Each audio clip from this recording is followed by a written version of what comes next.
கரெக்டாக யூஸ் பண்ணிக்கணும். அந்த நேரத்தில் பார்த்தீங்கன்னா ஏனோ தானோன்னு இல்லாமல் வரவேண்டிய வாய்ப்புகளை கரெக்டாக நீங்கள் உபயோகப்படுத்தி கொண்டு இந்த குரு, சுக்கிரன், அதே சமயத்தில் புதன், அது மாதிரி கிரகங்கள்லாம் நல்ல ஒரு வசதிப்படுத்துவதற்காக ஒரு சுப விரயத்தை கொடுத்து நல்ல வாழ்க்கையில் அடுத்த லெவலுக்கு நம்ம போகக்கூடிய அமைப்பை கொடுக்குறார். வெளிநாடு விஷயங்கள், வெளிமாநில விஷயங்கள், சுப செலவுகள் இது எல்லாமே இருக்குது. அதே சமயத்தில் வருமானமும் இருக்குது.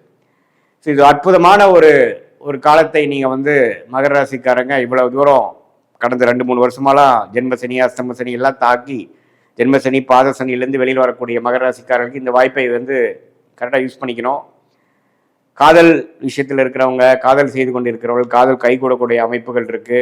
பேரண்ட்ஸ் கிட்ட இருந்து பர்மிஷன், கன்சென்ட்டு, ஒத்துழைப்பு, பர்மிஷன் கிடைக்கக்கூடிய அமைப்புகளாக உண்டு. அதே மாதிரி கலைத்துறையில் இருக்கக்கூடிய, மீடியா துறையில் இருக்கக்கூடியவங்களுக்கு நல்ல ரெகக்னிஷன் வாய்ப்புகள் உண்டு.